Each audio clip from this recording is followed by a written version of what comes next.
Here we are again discussing the Empire of Normality, part 6. You have to excuse me, I'm battling a migraine, which I have been for the last couple of days, but I do want to get on with this, and there's 6, 7, 8 and 9, so there's just a few more to do. Robert Chapman mentions Henry Ford quite a lot, and he invented the assembly line and was forced to offer higher wages and good wages to retain the best employees. His model became the dominant model. Keynesian thinking dominated the post-Second World War trading system across much of the capitalist world. A great many people could afford new goods previously reserved only for the wealthy. Many ordinary people had high-paid jobs and were able to achieve a quality of life barely imaginable by their parents or grandparents. Welfare benefits and healthcare even increased for those who couldn't work. The fusing of Fordist and Keynesian approaches brought the so-called golden age of capitalism, including modern welfare systems, education and services. But ultimately, the Fordist model led to alienation, and workers became increasingly unsatisfied with work and taking more sick days.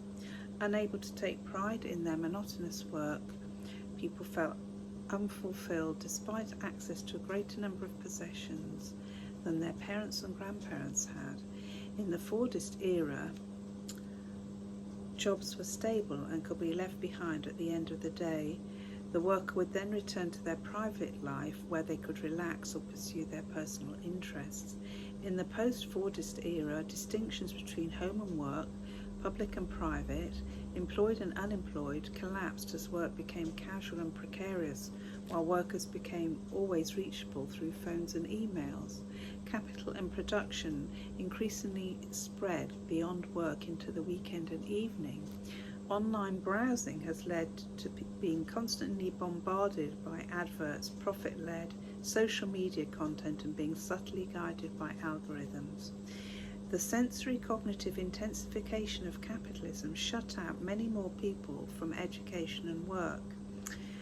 Rather than being ordinary workers with mental health problems, they were disabled.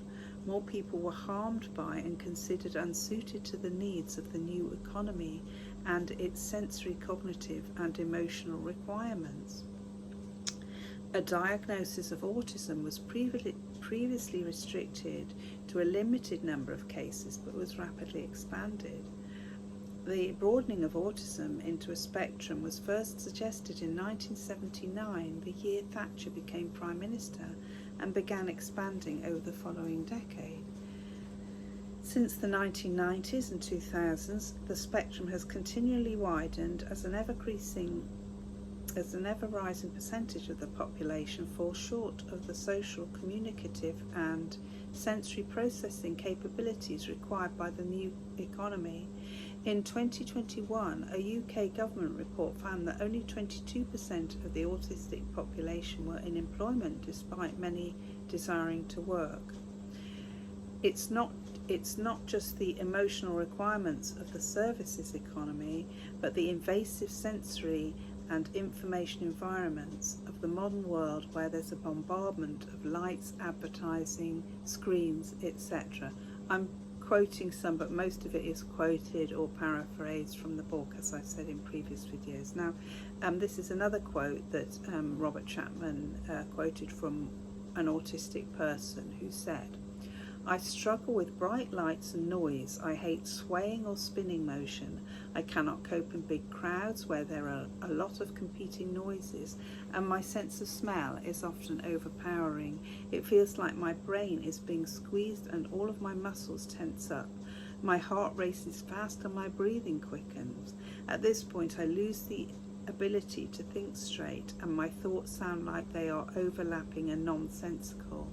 Now, I know that many of you will relate to that. I certainly did. I certainly had it a lot through my life, and I've done an earlier video on agoraphobia, and I think this is what is, it's certainly associated, I think, with autism, just from my own observations of all that sensory overload, and it's associated with ME and other things. And And I think it's the modern world. We're not evolved to have all this, and of course our brain deals with it by becoming dizzy or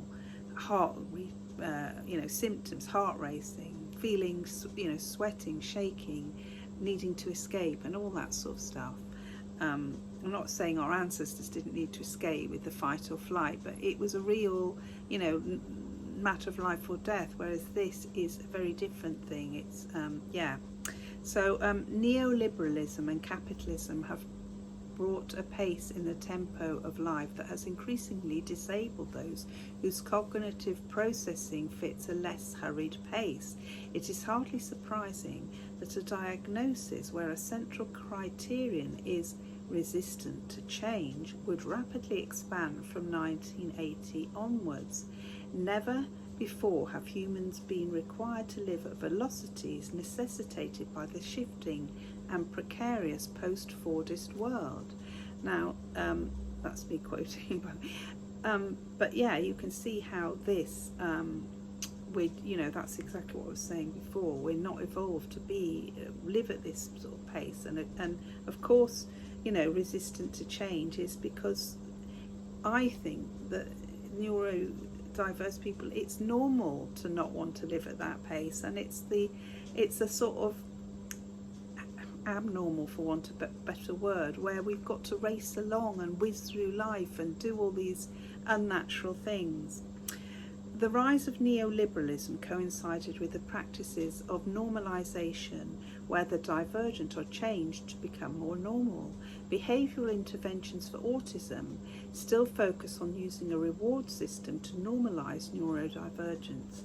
Despite protests of countless autistic activists arguing that these are a harmful and dehumanising form of conversion therapy, behaviour therapies are still the most widely used response in the UK and US. Chapman goes on to talk about the neuronormative logics of the capitalist system, i.e. capital was able to use anti-psychiatrists' denial of the reality of mental illness and suspicion of psychiatric diagnosis to shift them mad and disabled from one form of social control to others. The rise of welfare capitalism, championed by Keynes, I'm saying Keynes as in Milton Keynes, but it might be Keynes, and the rise of Fordist economic model, as well as new technologies, led to a much greater portion of the population considered as abnormal. In short, the world was made increasingly uninhabitable for neurodivergent people, and I think that's very interesting and very apt. Now, that's all for today, but next time we'll actually be going on to the interesting stuff, not that this isn't, but the stuff about the history of neurodiversity and the coining of that phrase. So we're moving into the home straits now, 7, 8 and 9, which they're just my arbitrary divisions of the book, and so that's all for now, and I shall plug on next time. Thank you very much.